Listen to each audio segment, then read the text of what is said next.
Elway boots and rolls to his right, stops, loads it up, throws down deep in the middle of the field. Rod Smith's got it. Here we go. 30, 20, 15, 10, 5. Rod Smith, Denver, touchdown. Inside the 10, head first. He flies off the 5-yard line. He wanted that first down. And I tell you what, if you want to tell me the 37-year-old man that's going to win this game. The Broncos have been in 3 overtime games this year.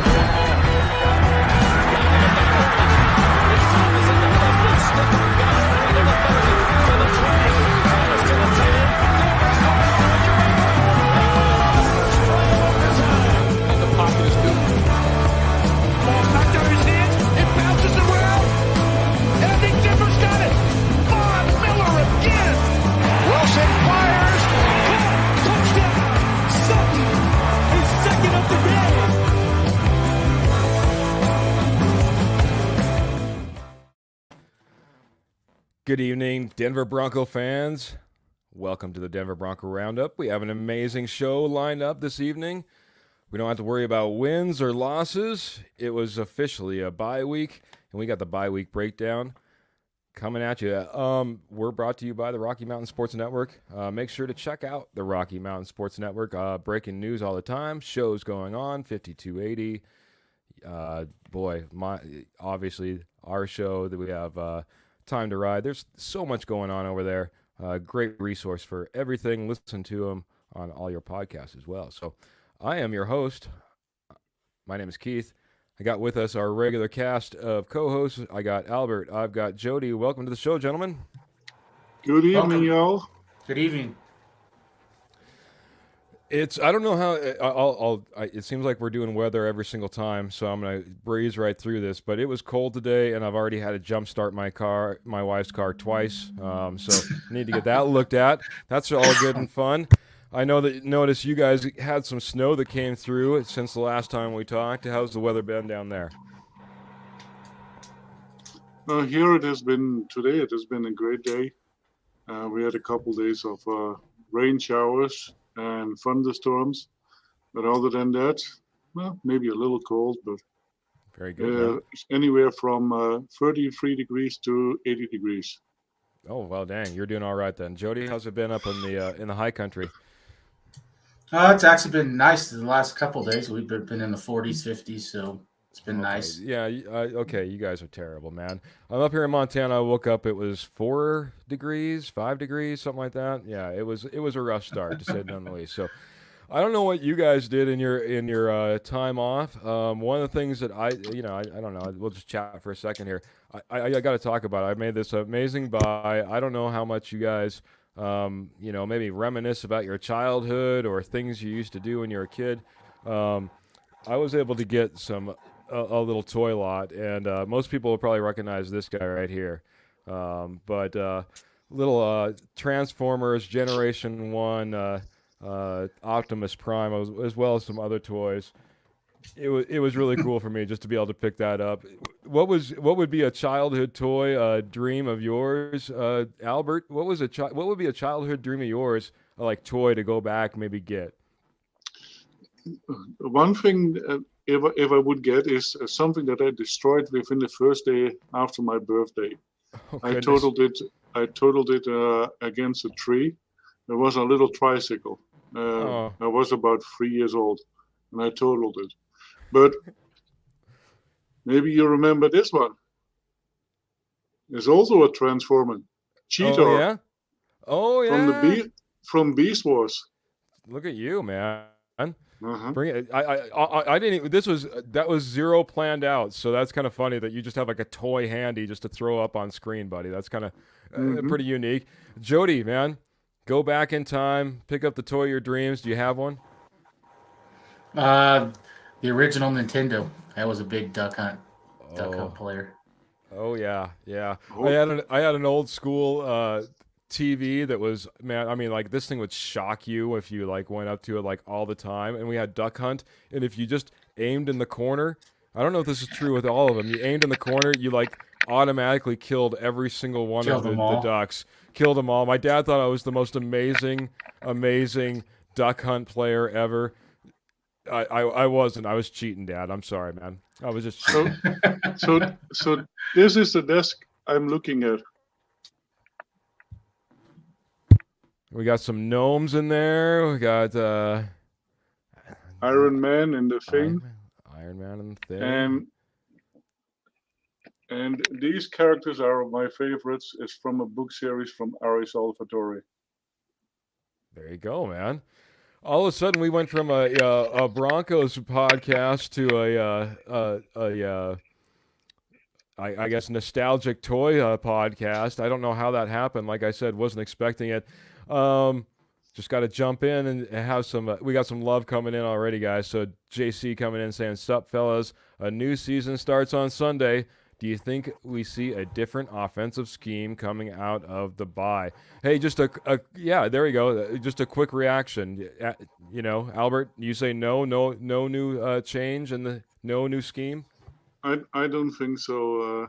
It's Hackett's game, and Hackett is doing the play calling. So maybe we will see Russell a little bit more from center, but I think that's about it. All right, man. How about you? Quick reaction. What's your thought on that? I think we see same scheme. Russ maybe a little more under center, probably, but I do see a little more pistol than straight shotgun. So maybe they're going to meet in the middle. I'm going to 100% agree with you on that one. I think we just see more pistol. That if there's any trend that I saw, if anything, if I read the statistics correctly, we actually went backwards as far as Russell being under center. So the one thing that we did see pick up was that pistol. Adam coming in saying, "What's good, family? Much love to you, Adam." Oh man, already saying Adams. I don't know if it was mine or yours, Albert's, and Jody. I guess next show. I guess if you have any vintage toys you want to show off, that's our new thing now. We'll get rid of the weather talk. Won't be talking high and low pressure systems anymore. We'll get into vintage toys. But I agree, man. I got a pretty cool lot. And again, I'm not a Beast Wars guy, but hats off to having your favorite toy right on, like I said, right on tap there, buddy. Sis coming in saying, "Evening, men. Evening, sis. Good to see you." And Matt saying, "Let's go, gents. Here's hoping for a better second half of the season." I think that's all going to come out of agreement from us as well, man. Let's hope for a better second half of the season. I want to jump this and break this down into first half, second half. But before we do, I just want to talk a little bit about our sponsor, Willow Seasonings and Blends. Willow Seasonings and Blends, they just keep getting bigger and bigger, guys. If you're in the Highlands Ranch area, they're now on the shelf at your Ace Hardware. He posted up some pictures on his Twitter just the other day. It's getting bigger and bigger. Obviously, you can always go to willowseasonings.com. But I'm telling you guys, some of the best seasonings you'll ever put out there on any of your dishes. So not over salty. That was the whole idea and premise of him making this company. Again, it's a veteran-owned. They took first place in the Kansas City Blue Ribbon. Just actually went out just earlier in the season and had to take a week off and not watch a Broncos game so he could take that blue ribbon home. So again, and along with that is a Bronco fanatic. So check them out, willowseasonings.com. Fantastic company. You won't regret it. They will go spice up your life. Check them out today, willowseasonings.com. All right, gentlemen, I got some questions for you. And this is pretty fun because typically we have a real planned agenda. Maybe I'll end up even throwing Matt's in here, as everyone can probably see his comment, all of you guys as well. But first off, I'm going to go to Albert, and I'll ask this question. Who is your rookie MVP in the first half? Rookie MVP of the first half. For the Broncos? For the Broncos. Yeah, this is all Broncos talk. We're talking Broncos first half of the season. Who do you think is playing the best? Who do you think is standing out? I would see, and even although we have only seen short play of him, Greg Dulcich. That's for me the rookie. Yeah, since he came in, our offense has opened up much better. So for me, it's Greg Dulcich. Yeah, seemed like we have a tight end that we can utilize in Greg Dulcich. Obviously, Alberto. There's a lot of thought around that. You know what I mean, and how his utilization came around. But for whatever that is, put that aside. Greg Dulcich just went out there, and he's been a place that we can rely on as of the last few weeks. So good choice, Greg Dulcich. Jody, I'll go ahead and I'll throw this one over to you second. Who's your MVP first half? Rookie MVP first half. I'll go a different route. He hadn't played very much in the beginning of the season, but Davari Mathis, I think the last couple of games, he's really settled in. You haven't heard his name after that San Diego game, and he's kind of solidifying that number 2 cornerback position right now. Yeah, I mean, obviously, injuries happen, and guys have to step up, and the reason I jumped right on here right away too on this one, because he's my guy as well, Damari Mathis, just because of where I saw him in training camp, what I thought what I expected of him if he went out there and he was expected to play compared to where he's been at.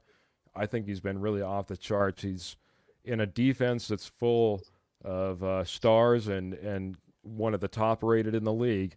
He has not been a place that we can point our finger and say that guy's a weak point. That guy's a spot that we need help at still. So Damari Mathis, that's mine as well. So I'm gonna go over to Jody, man. I'm gonna ask for this one for you. I think I was thinking about you when I was asking this one. So, or I was writing this one down. I want your offensive line MVP for the first half of the season.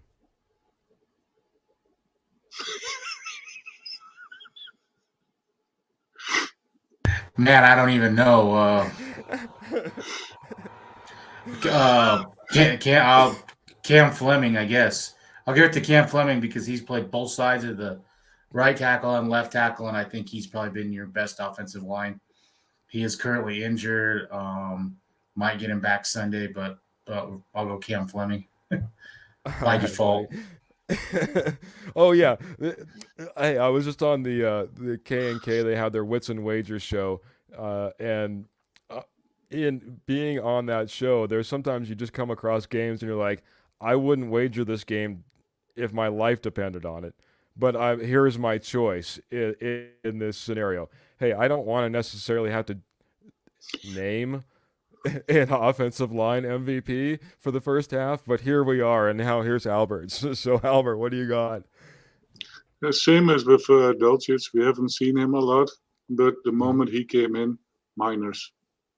It changed. The right side was much better, less of a pressure on Russell. He could stay in the pocket a little bit longer. Yeah, Quinn Miners is mine. Albert, we might just keep agreeing on things, or maybe it was me and Jody on the first one, but I'm going Miners as well on this one because I think, me and Jody on that first one. But, Quinn Miners has been a place that hasn't been fantastic, but he hasn't completely fallen apart. And I don't know if I can say that for many others on the offensive line. It would be interesting, in my opinion, if if Bowles was still in there and he was still playing, if he would have that role. He started to seem like he was starting to tail into some bad habits, right before he got injured.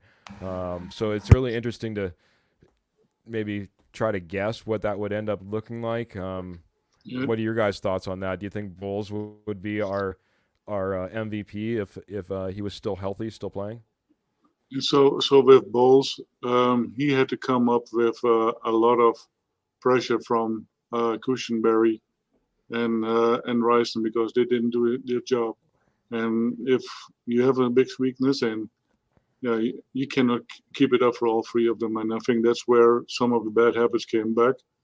If that side is a little bit stronger, and probably with Glasgow in it, I think we will see a much different O-line than we have seen before because now they also had 10, 11 days to train. Yeah, you're getting to my second half before we get out of the first half, Albert. Man, you're jumping ahead, buddy. Jeez. Yeah, I'm just kidding. I'm just giving you a bad time. If Bowles would be still be playing, I think Bowles would have been my my player of the O-line. How about you, Jody? What's your thoughts on that? Was he trending in the right way, or would he stay up? So, Not for me, just because. I mean, he's supposed to be your veteran of that O-line, and he holding and some. I mean, it's like he's degressed since Mike Munchak's left. I mean, Mike Munchak had him playing at all-pro level, and we're back to the silly holding and just boneheaded penalties. yeah. I mean, I don't think anyone on this O-line's played great. That's why, by default, kind of went with Cam Fleming. He played serviceable at right tackle, and I mean, he played all right at left tackle. So, I agree, man. I didn't say any of these questions were going to be easy, man, and I wanted to have a little bit of fun. I think it was kind of funny how me and Albert were just laughing our butts off as you were trying to come up with an offensive line MVP, quite honestly. So that was maybe that was just a little bit of personal pleasure in there. I'm sorry. I didn't mean to take it to you. So we got Mr. Valdez jumping in and saying, let's go Broncos. Let's go Broncos, man. And we're ready for next week. We'll get to that next week's schedule in kind of the second half of our show. Right now, just trying to get a handle on the first half. So who do I have now? I think it's Albert on this one. Albert, I want to know who's the top wide receiver in your opinion, or top receiver. I won't go wide. I'll just say top receiver for the Broncos in the first half. Top receiver. Oh boy, I don't think we have one. I know the top receiver in drop passes, that would be Jerry Jeudy. Very good. I mean, I'm not just talking statistically. I mean, I don't need you to know that. I know I'm not guessing that. I'm just asking your opinion. Who's our top receiver in the first half? I go back to Dulcich again. He caught most taking of an early passes. Trend on this, man. Taking an early trend. And he caught the most, and he is the most reliable at this moment. You already got an agreement. Not that we have a tight end on the mend. I think that's just a typo. Someone's trying to get in there a little bit, just our tight end. So, he coming in secondly. Here we go. Tight end. Got it all cleared up, man. So already in agreement there, man. Jody, man. Top receiver, who do you got, man? We got a mute button on you. Sorry. And it's not me. Sometimes I want to mute you and say maybe it's just time for Jody to quit talking about how bad our Broncos are. No, I'm just kidding. No, go right ahead, man. I think I'm going to have to go with Greg Dulcich. I mean, since he's came back, he's scored touchdowns. He's been catching everything that comes his way. Sutton in the beginning of the year but he's fallen off the last 4 or 5 games. Judy's picked it up a little bit, but I'm going to have to go with Dulcich. I mean, if he continues to do what he's been doing, I mean, we've got a steal at a tight end position. So Matt's jumping in here. I'm assuming Matt's done his due diligence. He's done his research. He's saying there isn't one. And by the way, Sutton is leading the team in drops. That's kind of amazing, man. I did not see that coming. I knew that it seemed like there was a couple here, a couple there, but, no, I didn't foresee that. Gentlemen, is that surprising you? Because it surprises the heck out of me. Yeah, no. Go ahead. It's not surprising, but I think between the two of them, they're really close between Jeudy and Sutton. Maybe 2 dropped balls. I think so. Surprise you, Jody? Yeah, I don't know what's been up with Sutton the last 3 or 4 games. I mean, he's just totally whiffing on blocks. I mean, he dropped very easy crosser in the London game that could have went for big yards. Missed an easy block on a screen. I don't know. Something's up there where he's not staying focused, and hopefully the bye was at the right time so he can get his head on straight. Yeah, Paul Montoya coming in the comments, dropping the hammer. He's saying Sutton is overrated. I do got to say this, and I heard this mentioned by somebody else. I can't remember who. If not, I give him credit. But, he has not been the same wide receiver since the 2019 season. Now, granted, he went through injuries and the like, but literally the style of play that he had in 2019, his breakout season, versus the way he plays today doesn't seem the same. He seemed like he was a lot more aggressive. He would try to high point that ball. He would come back and fight. It just, it's interesting. I also think that, last point before I jump over, and I think I'll go back to Jody on this one first, but I think there was a focus on this from this team, or from Hackett, or from Russell Wilson, on certain receivers in certain games. And I think we saw Sutton's run early, and it's been other places since. And not to give him any excuses, but that's just kind of how I've been seeing it. The drops, though, still surprise me. Jody, what are your thoughts on all that? I mean, him and Russ had I don't know, I wouldn't say overrated. Is he a dominant number one? Probably not, but I don't think they feature him in a way that utilizes his. I mean, in the beginning of the season, he was getting the balls and he was making plays. Where that's went, I don't know. If it's the drop passes and Russell said, okay, I'm moving on to the next, or that, I don't know. I mean, it's just been something's happened the last 3 or 4 weeks that's really got him off his game, and I'm hoping that this bye week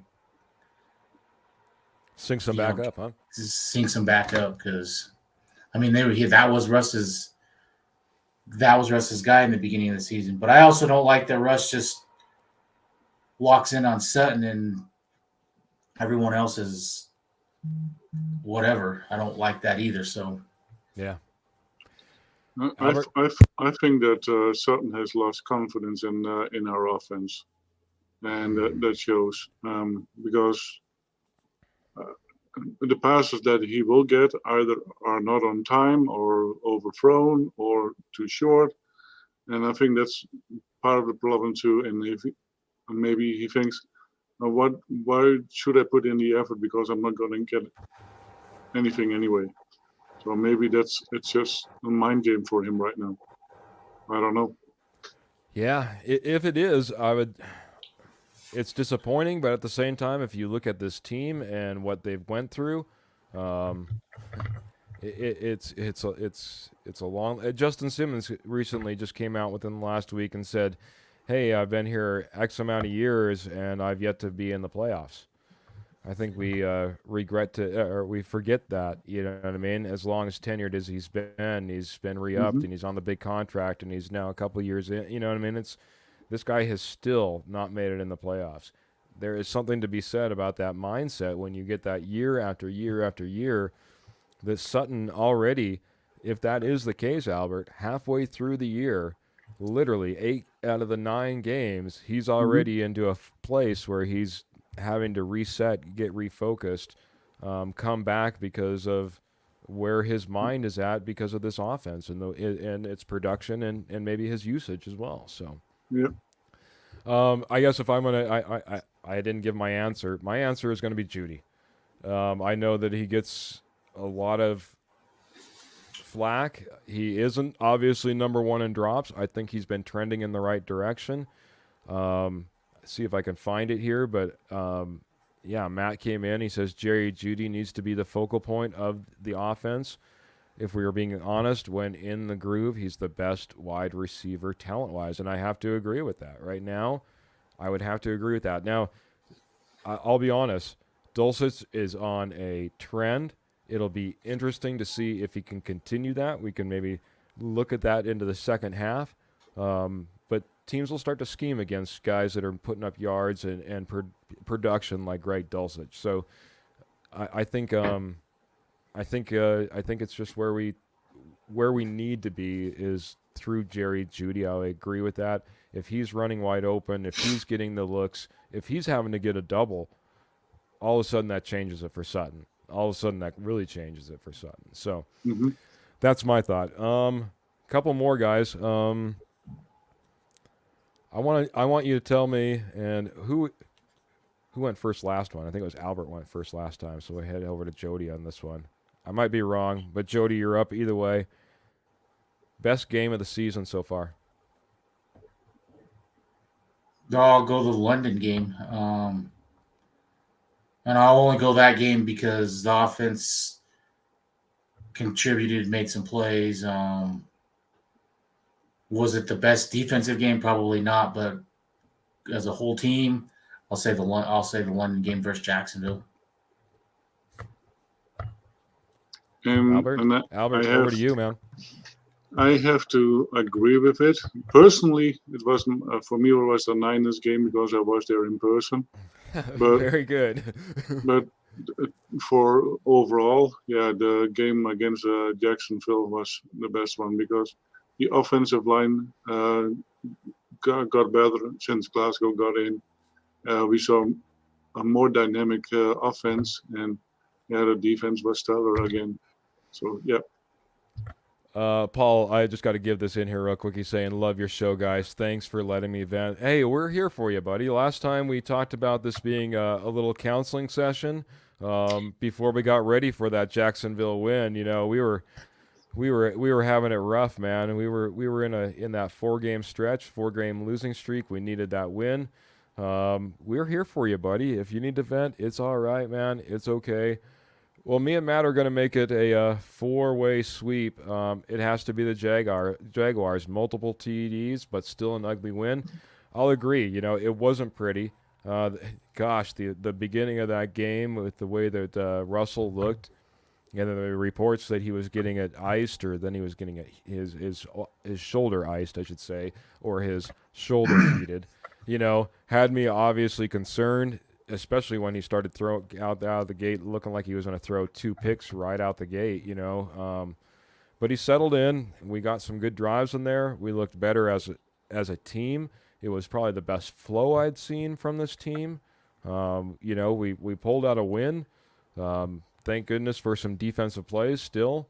But, hey, overall, to roll like that into the bye week, it was the best win outside of maybe getting a win on opening night that we possibly could have had through these first 8 games. So I think that was a huge one for us. All right, guys. Let me see if there's any other.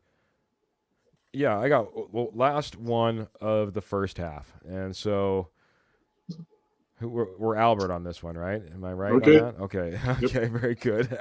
I'm losing track like all over the place, man. There's only 3 of us. How am I losing track? Anyway, it's going to have to go over to Albert first. So, Albert, who has been your biggest disappointment on the defense in the first half? Biggest disappointment on defense. The injured ones. People that are not playing.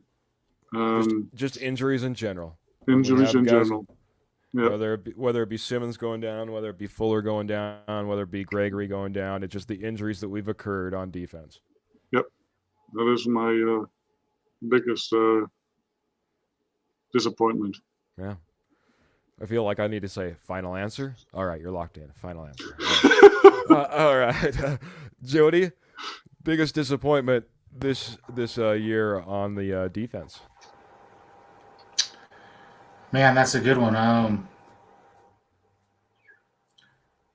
might have to go Josie Jill just because he hasn't been healthy. When he's been on the field, he's been really great, but I didn't expect him to miss so many games with multiple injuries. So I'll go there, but I really don't have a guy that you can point out on this defense that's been a weak link. So, well, that's good, man. I'm glad I came up with a couple of good questions tonight. You know, not your standard run of the mill like we've been doing. You know, I'm gonna go Randy Gregory for myself, though, man. I know that he had to come in. I knew that he was injured. He looked fantastic when he was out there, but here we are again, just like we were worried about, just like we were concerned about.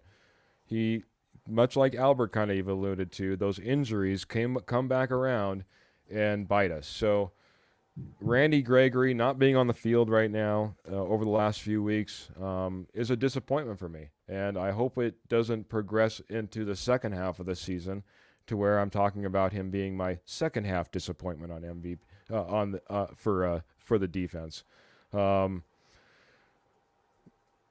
Matt's jumping in here, so I'll go ahead and I'll give him his 2 cents here. His biggest disappointment on the offense. See, Hackett, Russell, Wilson. Makes sense. Defense, Darby's injury, and remaining consistent. So, obviously, Matt points out an easy one, man. The Hackett Russell Wilson relationship has not gelled exactly like we had hoped. Maybe that changes in the second half. That's what we're going to get to here in just a moment. I do just again want to talk about our sponsors and our show and who it comes through. First off, again, Willow Seasonings and Blends. Check them out. Best seasonings on the planet. I have stacks of all their flavors ready to go at a moment's notice. Believe me, it goes anywhere, anything. In fact, I got some popcorn tonight. I might take that feisty lime, throw it on some popcorn like Dave had recommended, and give that a shot, man, after the show. That might be pretty good. Anyway, WillowSeasonings.com is where you can find them. They'll spice up your life. And then, again, lastly, gentlemen, and everyone out there listening, ladies, gentlemen, boys, and girls of all ages around the planet. We're out there on the internet, streaming all around the planet. Check out the Rocky Mountain Sports Network. If you like Colorado sports, if you like the Broncos, if you like the Nuggets, if you like the Avalanche, even if you like the Rockies, we've got you covered. You can head over to Rocky Mountain Sports Network, whether it be just updates, checking out great podcasts like you're listening to right now. Rocky Mountain Sports Network, fantastic place to get all of your sports needs, especially the Colorado. And don't forget, they do some great college football coverage as well. So check them out over there on Rocky Mountain Sports Network. That's where you're probably watching this, and we appreciate it. So thank you so much. Like, follow, share, subscribe. All right, gentlemen, second half. We went to Albert first, so I think it's to Jody this time. Going a little bit different direction in a lot of these questions. So I want Jody to answer, will we have a 1,000-yard receiver? This is something we talked about in preseason. Right now, I will give you some stats. Right now, Sutton leads the way. He's at 467 yards, and Judy is closely behind with 449 yards. So those are your two closest. Do we get a 1,000-yard receiver out of these last 9 games? Yeah, I would think one of them makes it. If we don't, then we definitely have a lot of problems. We're probably not winning very many games. So I would think at least one of them, maybe both of them, make it. Okay. If you had to choose one guy making it, who would it be? Obviously, like you said, it could be both. I'd like to see it be Sutton. I'd like to see him get back to the dominant Russ. When he rolls out, he can throw up deep passes and Sutton go get him. So I'd like to say Cortland Sutton, but go get those 550 yards, Cortland. That's what Jody's saying, or that's what Jody's saying. So, Albert, do we have one? Do we have two? If we have one, what's their name? Do we have 3? I don't know. Albert's always very optimistic. He might come out here and say, "I'm thinking 3, maybe 4." No, I'm just kidding, Albert. What do you got for me?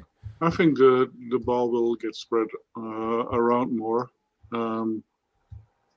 Because we also have Delcic there and Hamler. Don't forget Hamler. And Correct. Especially in the deep threats, that's where Hamler comes in.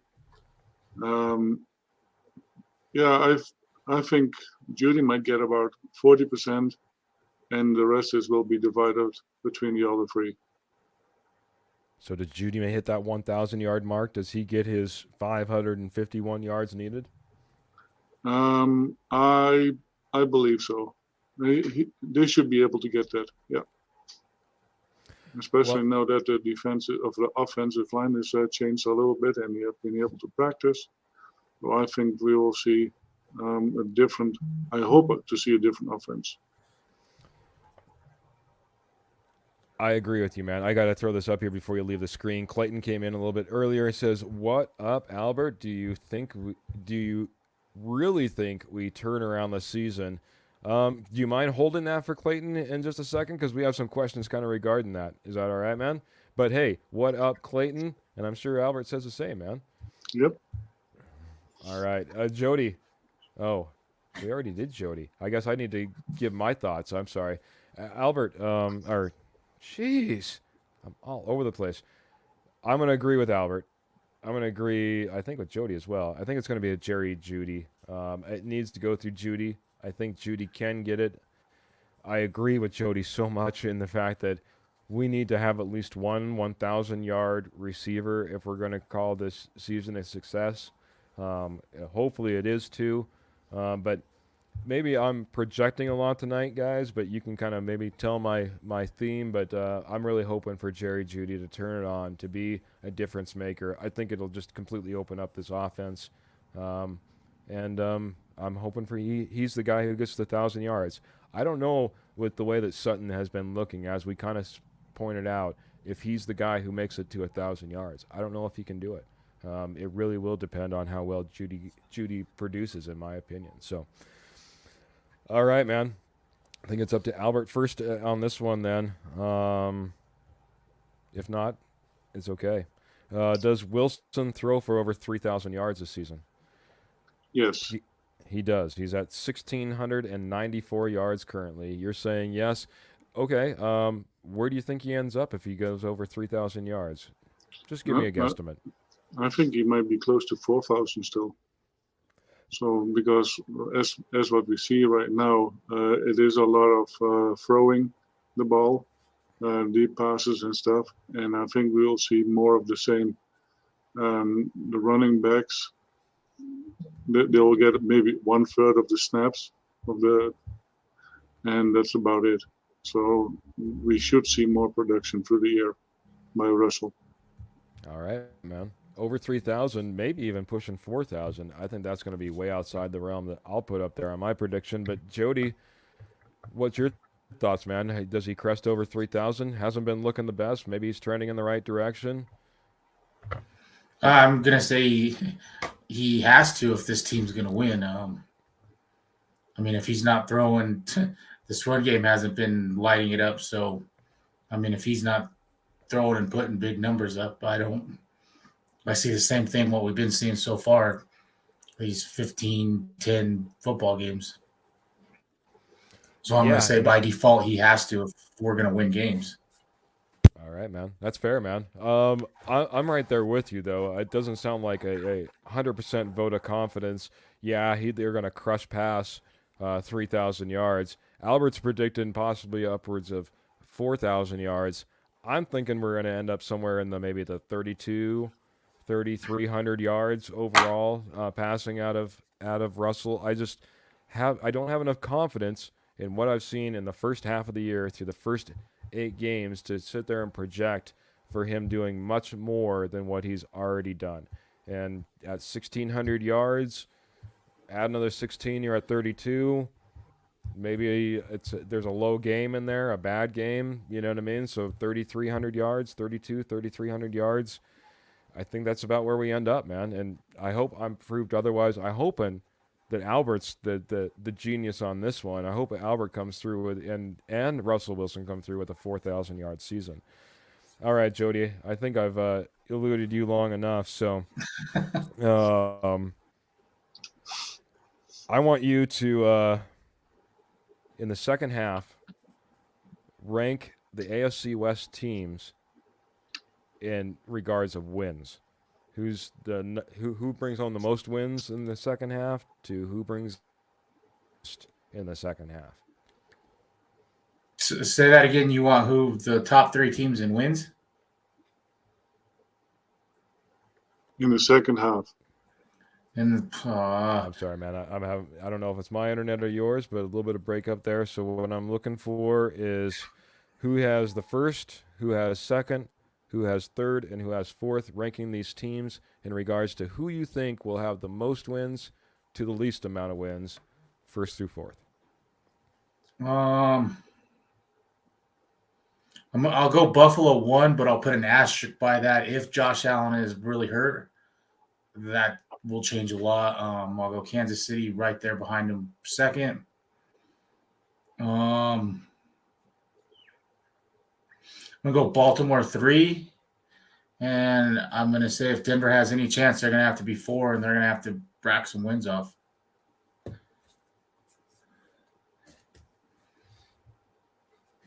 And the same for me. It would be Kansas City, then the Bills.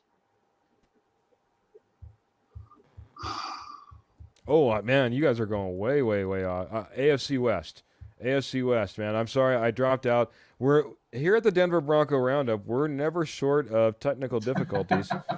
We'll make sure that we get them in every single episode. Don't worry, they're coming. If it's almost the end of the show, something will happen. I guarantee it.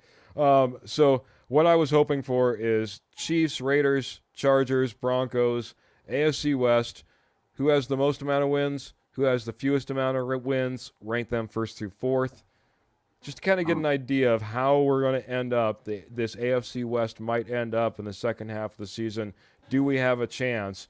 Obviously, kind of getting back to Clayton's question for you a little bit earlier, Albert. So I'm sorry that I dropped out. Should we go to Jody or Albert first? You guys decide. I'll go quick. Kansas City, Denver, LA, and the Raiders. And I only put Denver second because if they plan on making the playoffs, they better rack off some wins. So, all right, buddy. All right, man. Albert, Same here. Chiefs, Broncos, Chargers, and yeah, what can we say about the Raiders? They're doing really good against the Broncos.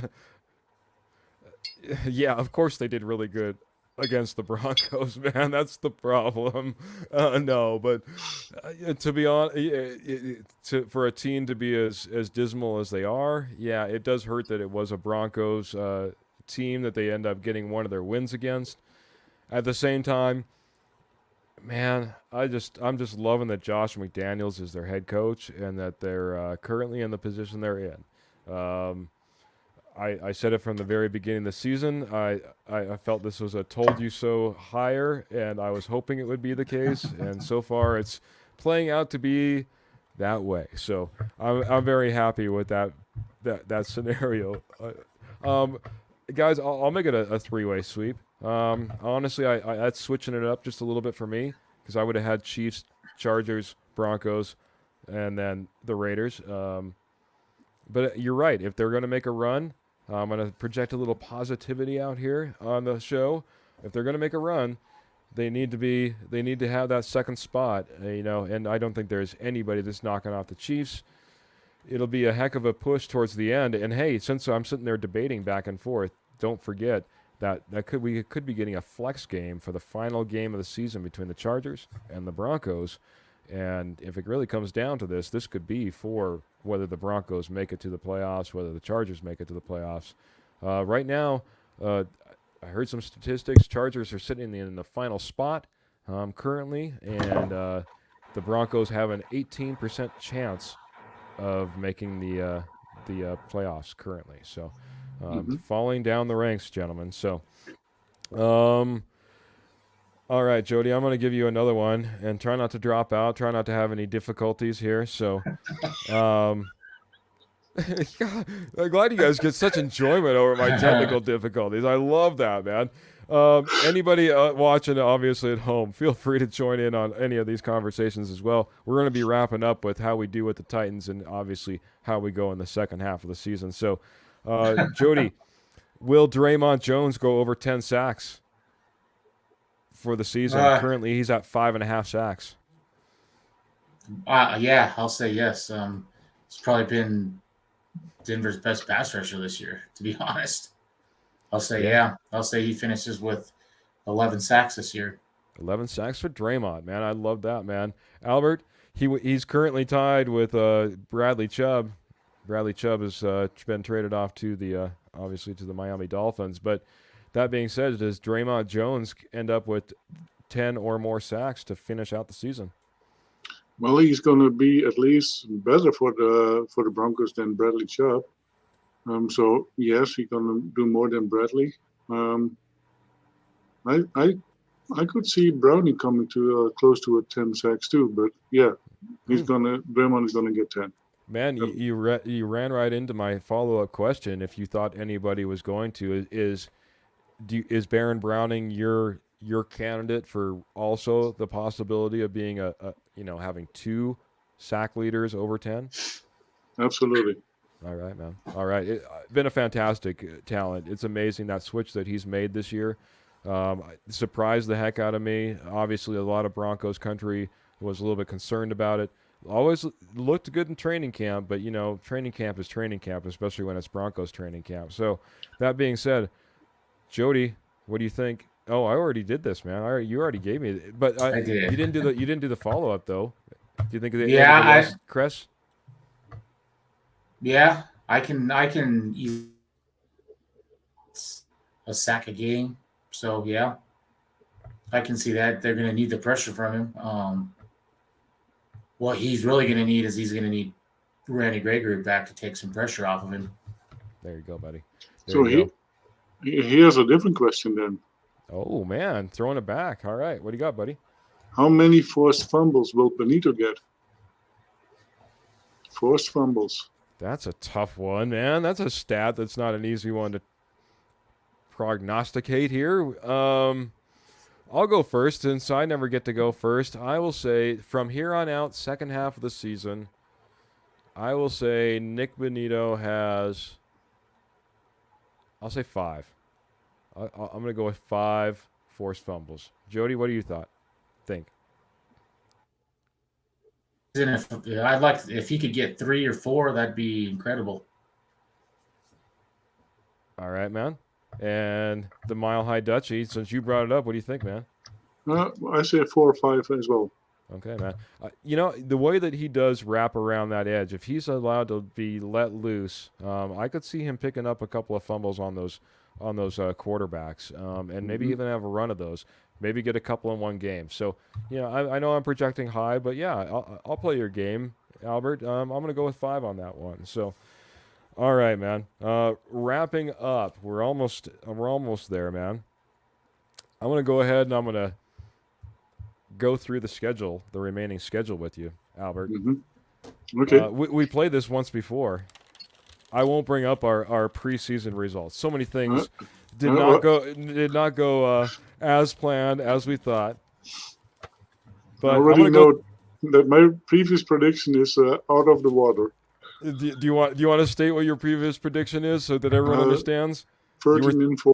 13-4 was your preseason prediction. Again, no one expected some of the injuries that we went through. No one expected maybe some of the issues that we had going on with this offense. Defense has been outstanding. Offense needs to get running. That being said, man, let's get running into the second half. For Albert, first we're at the Titans, starting off this week, man. So it's a must-win.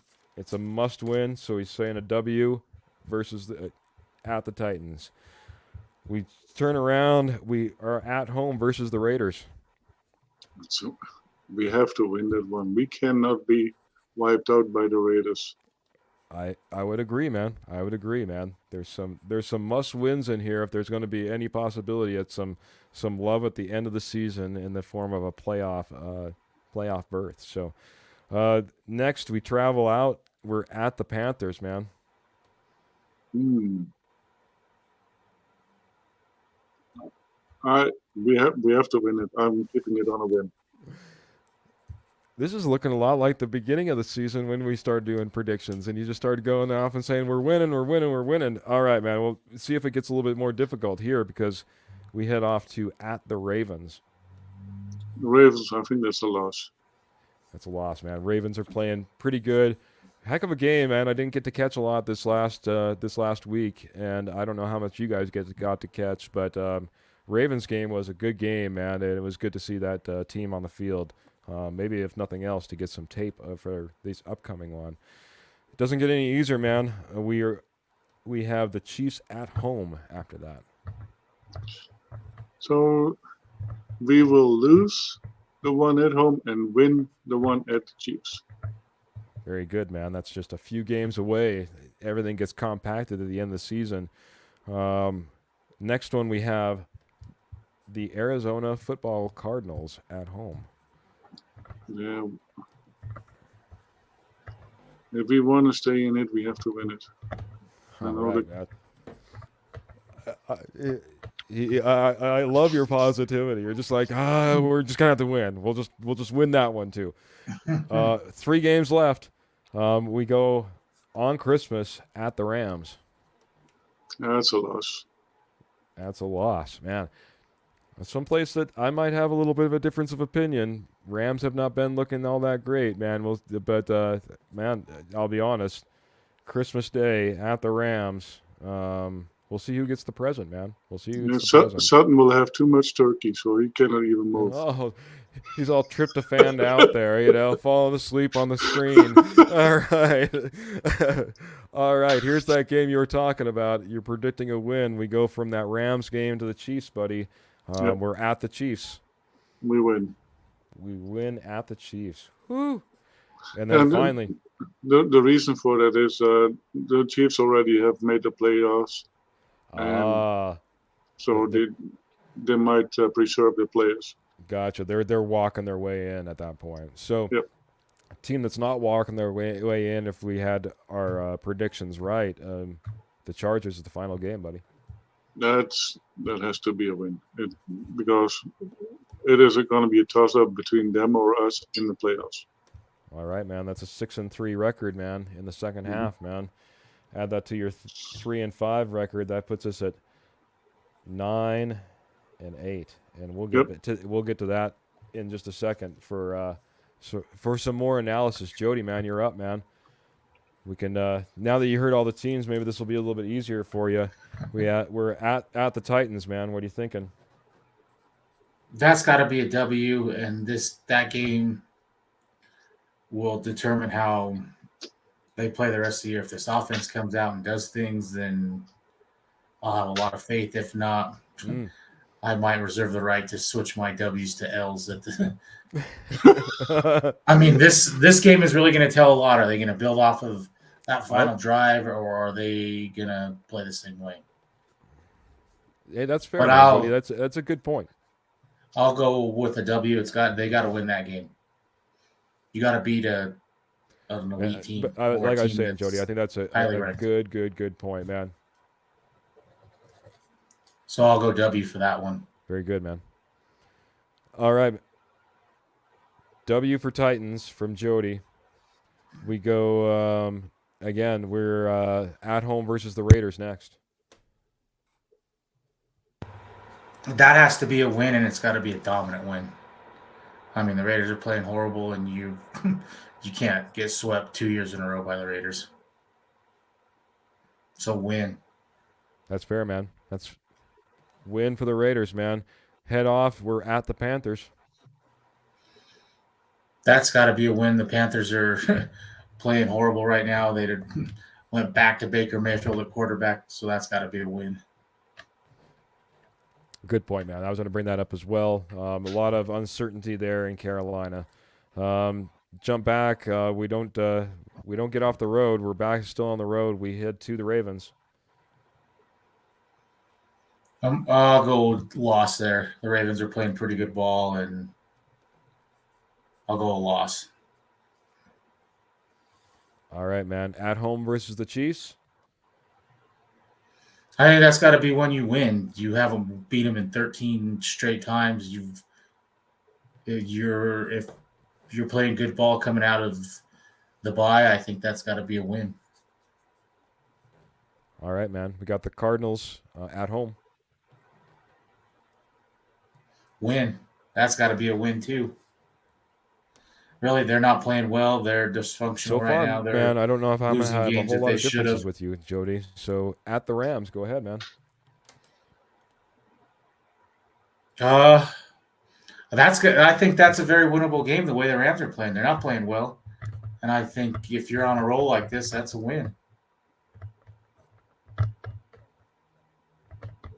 I just have a lot more. This first game is going to tell me everything. All these W's, I'll flip to L's if they come out and score 15 points against the Titans. So this first game is going to tell me everything, really. But I'll go win there. I mean, Very that's a good, winnable man. game. The Rams are not playing like Super Bowl champs. Not going to get a disagreement out of me. I know that my connection's not that great. I'm going to try to change it as you answer this question, so feel free to go in depth. We're at the Chiefs after that Rams game. I think that needs to be a win too. I mean, you horrible to them on Monday night that you should have never lost, and you have something that other teams really don't. You've been able to shut that offense down. They don't do anything against our defense, and if you're going to get in the red zone, score points.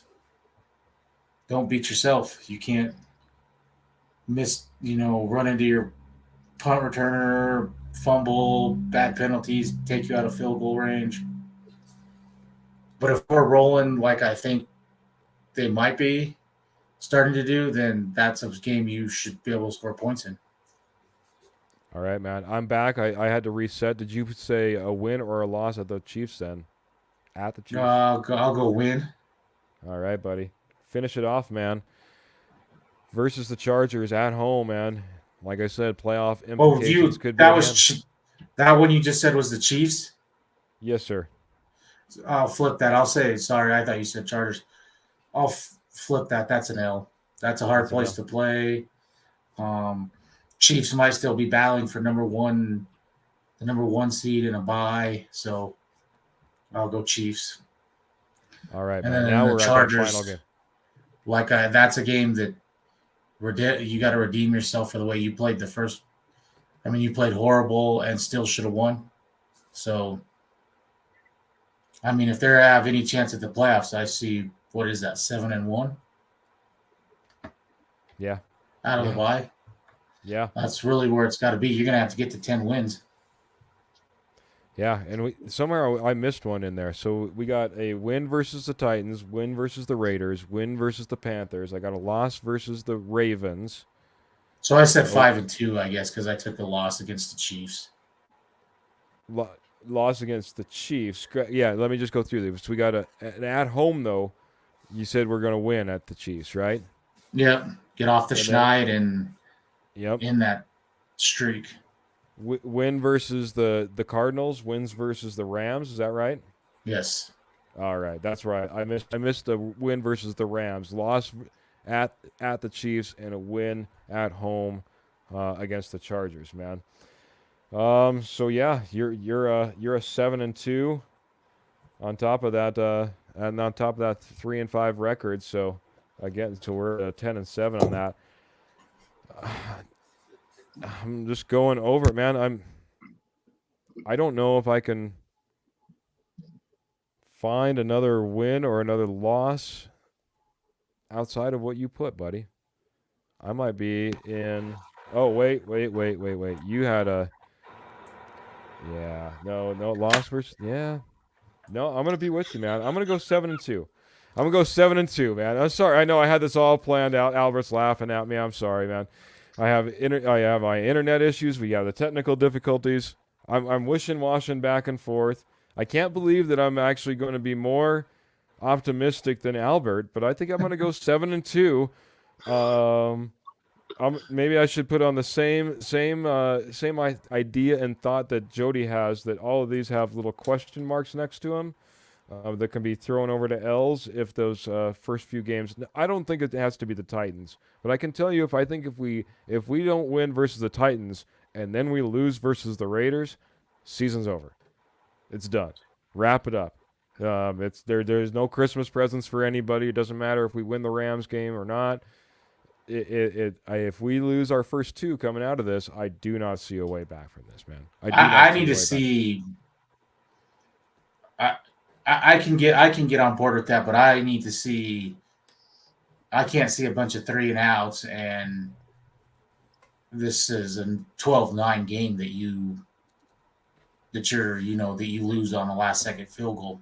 That's not going to work for me. This offense, whether they're scoring points or not, I need to see them moving the ball and keeping drives alive. And if you have to settle for 3 down in the red zone because the Titans play good D, then so be it. But 3 and outs and stuff like that, that will show me that there was no progress over the bye, and I expect a lot of L's after that. Hey, that is 100% fair, man. I get where you're coming from there. I hope we have enough resolve that if for some reason it is a hard-fought win, or I'm saying a hard-fought loss, even if it's somewhat ugly in that loss, if we take one versus the Titans, that we should be able to rebound versus the Raiders and get a chance to still be in the playoffs. It's our only chance because, if we go back-to-back losses and we lose against the Raiders for the second time this season, like I said, wrap it up. It's done. Albert, what are your thoughts on that? Yeah, I think so too. And but here comes then the second part of mine. So we can expect now that Hackett is going to stay till the end of the year. That's not going to change. But what do you think the record needs to be if he can stay in second year? Ooh, Jody, I'm going to give you that fantastic question, man. Coach Hackett walks back in the door year 2 because he has what record for the Broncos?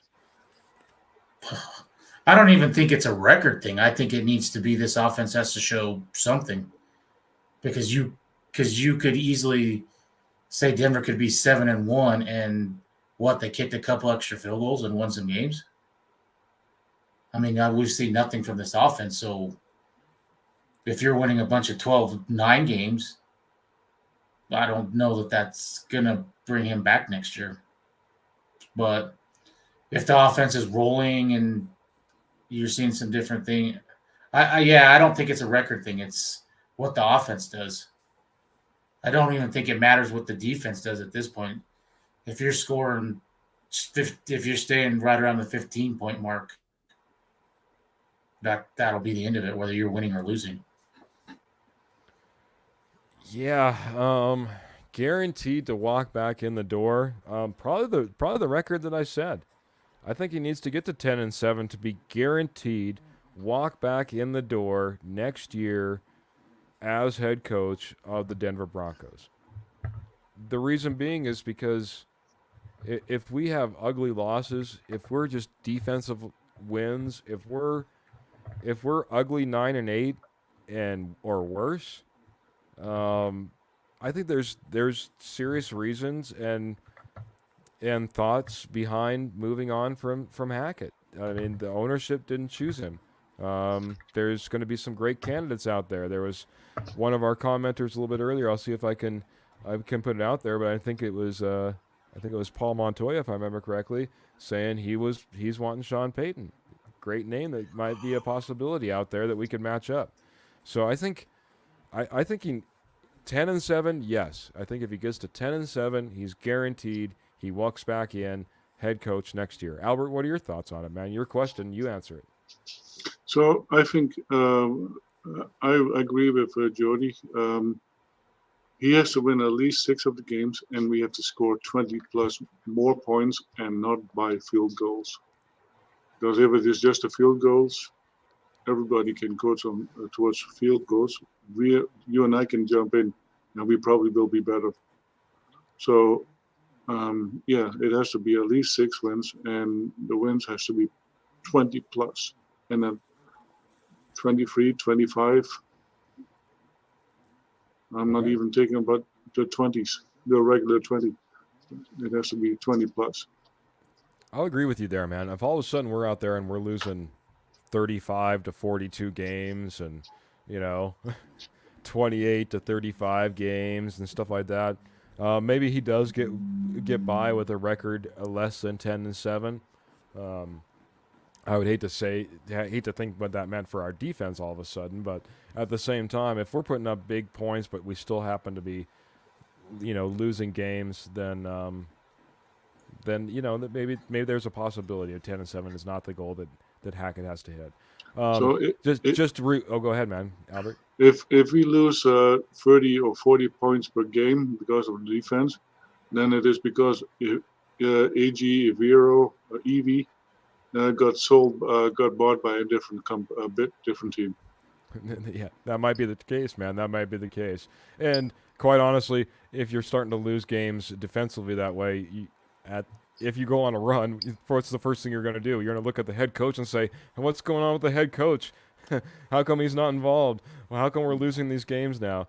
I did just want to bring in Sis thought our final record would be 5-4, and just to be real, he said. And hey, man, I appreciate that, Sis, man. We're Broncos fans. It's sometimes tough to take that Broncos patch off our heart, and we love our team, and sometimes we get a little overzealous. Sometimes to the point that we're 13-4 I can agree in with our that preseason because there's nothing that Denver has shown you that 6-7-2 is realistic. I agree, man. I'm basing this solely off of one last drive where they needed it to go win a game, and they did it. And I haven't seen that all year in any game, except for maybe the San Francisco game. I haven't seen it all year, and they actually got down there and scored touchdowns. Scored a touchdown when they needed. Hey, man, that's fair, man. And like I said, that's like you're pointing out. It's fair for Sis to be up here and saying 5-4, just being real, man.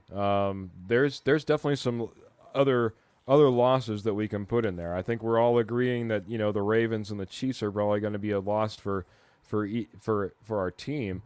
But hey, man, these aren't rollover teams to go up against the Chargers, to go up against the Cardinals, to go up against, heck, even the Titans that are just coming up around the corner, which is how we're going to finish out this show, guys.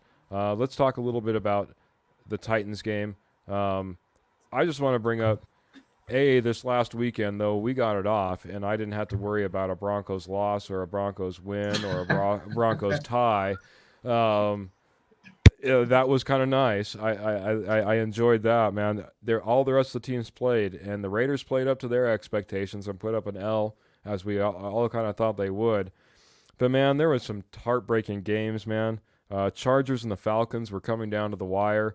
I don't know if you saw the highlights on that. I just caught a little bit of the highlights, but Chargers fumbled the ball. Falcons recover the ball. They're running obviously defensive lineman, I believe it is, maybe a linebacker is running the ball back. He fumbles the ball. Chargers get it back. Chargers end up winning. The game. So, and then again that Chiefs game. Chiefs game was a 17-20 overtime win by the Chiefs. Came down to the wire. Chiefs had every opportunity to lose it. I was just looking at the stats. Mahomes completed 43 of his 68 passes. 43 for 68. He only had one touchdown, one interception. Kelsey went over 100 for 106 yards. Juju went for 88. That was a heck of a game as well. Henry went for 115 yards, 6.8 yard average, and Malik Willis 5 of 16 for 80 yards. Crazy stat I heard on that is he had 1 yard the second half. Who did? Derrick Henry. Derrick Henry. I'd have to go back because I stopped watching the game, so I don't know, but I did hear that. If that's true, that's a crazy stat that they held him to 1 yard the second half. That is amazing, man. Albert? And that also says something about the Titans, the defense, because they were not even the Titans did not even have their regular quarterback. They were running with the backup quarterback, and it was a very close game. Although close game. Who was bad? Were the Chiefs that bad, or were the Titans that good? The defense. That's a good question, man. Well, that being said, man, Titans is who we square off against. Whether you're worried about the 115 yards, whether you're worried about the 6.8 yards average, whether you're worried about a tight game like a 17-20 game in overtime like the Chiefs were in, I want to get your guys' thoughts of what you expect and what way you think needs to get done. Albert, we'll start with you. And obviously, round it out with what you think final thoughts on a score would be as well. So, with Glasgow in the center, I think our O-line will improve a lot. I sure hope so. And that we will have a better mix of running and throwing. I don't believe it's going to happen because that is not Hackett's style. But if the offense is really getting it together, I can see a 24-point score for us, and the defense might hold them back down to 17. Very good, man. Any other insights on this game? What do you expect from your guy, Greg Dulcich? Man, he's been doing good so far. Obviously, like I said, Kelsey went off. He was their leading receiver with over 106 yards in this game. Is that a weak point for this Titans defense? And is that something that you'll see them exploit? And will Greg Dulcich be the leading receiver for the Broncos in this game? Is that a possibility? We might even see Albert O coming back in and playing a little bit. So I would not be surprised to see Albert O playing as well, because when he plays, he can be a good tight end. And so, but yeah, I definitely see a benefit for Dulcich, and I will open it up for Judy and hopefully for Sutton as well. All right, I got one last question. I'll throw it over to Jody. Give me your defensive MVP and what puts him there. I think it needs to be DJ Jones. We got to shut this run game down. We can't let Derrick Henry, run all over us like ETN did for the Jaguars. So I'll go right there, and the whole D line itself. You've got to shut this run game down. That's good, man. And how do you see this game going, man? Do you see again, you talk about the offense a little bit, man. I know what you want to see. Do you think that we can take advantage? Where do we take advantage? And again, do we come out with a win in this? I think if I'm gonna go off of what I'm hoping for, they build off of that last drive against Jacksonville. They score in the range of 21 to 24 points, and the defense continues to do what they do, whether Willis starts again or Tannehill's back. He probably won't be 100%. So if he is back, his ankles, he's not going to be able to move like he should be able to, and your defense should be able to hold them. I just have a feeling that they're going to get some things going, and I like a 21-24 to 10 to 14 score. Nice, man. Your offensive MVP is Jody? I'd like to see the run game get going. So I'll say Latavius Murray. I'd like to see them run the ball and get that going, and that will open up the pass game. But Murray, I'd like to see him get going. Right on, buddy. Albert, I'll give you that chance of that defensive MVP and who it is and why, how they get there. I think my defensive MVP will be Josie. If he plays, then it will be Josie, because they have to stop the run and he has to fill the gap, and he knows how to do it. And then for my offensive MVP, I will say Russell Wilson. Awesome. He's, Russell Wilson. We need to see it from him. Yeah, maybe a little bit overdue. See Russell Wilson just completely go off. Like I said, I'm waiting for it. I don't think it's this game, gentlemen, but I'm hoping and I'm waiting for that 30-plus point offensive performance from this Denver Broncos, or a 30-point performance. You know, even if we have to put up 7 from the defense, I'm okay with that. I don't think it's this game, though, man. I don't think it's going to happen. Offensively, I've been alluding to it all show long. I think it starts with Judy. I think if we can start getting Judy involved, we saw Kelsey and we saw Juju Smith-Schuster go off for the Chiefs. We need Judy to be our Juju. Let's just put it that way. We need to get the Juju going with Judy. You know what I mean? We need to see a performance, and likewise, Juju's had a very for the Chiefs had a very slow start. So it's about time for Judy to turn that on, and that again, I think that opens up everything. I think we could see performances throughout the wide receiving core, and receiving core in general. It'll also help Dulcich, especially as people try to key on him in the future. So that's my offensive performance and my offensive MVP. On the defensive side, I was going to say Jones, just like Jody said, because I think it's really, really important that we stop this run. I'm going to go a little bit different direction. I think this could be a big game for Jonas Griffith. I think they need to find a way to keep him in this game. I know that Josie Jewell's back. I know that Singleton has been playing really well, and they're trying to get him in there.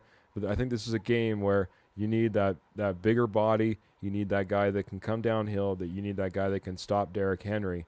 I think that he might be a key to this win that we're going to get. And I'm going to go ahead and I'm going to say that we have a repeat. It's a ditto of last week, man. I see a 21-17 type of game. So I'm going to say that we have an exact repeat of what we had last week, 21-17. And that'll get our last win, I should say. Our last week we were playing, I should say. So I'll go for a 21-17 win from the Broncos. Get us on the right track. Not a dominant win, not a fantastic win. I think our offense looks better, and we pull it out. We get a win. So, gentlemen, as we wrap up the show, I just want to hit some final thoughts, and then we'll get out of here. Albert, we'll go with you first, man. Final thoughts. Any ideas as we head off for this week, and then obviously into the game versus the Titans? Yeah, no matter how the Broncos do, we need to keep supporting them. We don't have to be happy with it, but keep supporting them, and they will turn it around. And that is just enjoy the days coming up to the game, and be excited about it. I am, at least, and I'm looking forward to see that game, and a fun game. I think we will see a fun game. I agree, man. Could be a really fun game. Jody, your thoughts, man? I do expect this offense to build off of that last drive and put some points up, and I would really like to see this defense. The one weakness on this defense is the run, not stopping the run. I'd really like to see them shut it down against an elite running back. And I'd like the penalties cleaned up. That's another one, the penalties. You got to clean up the first half like you did a couple weeks ago. That's a good point, man. Penalties have been an issue. Love to see those disappear, man.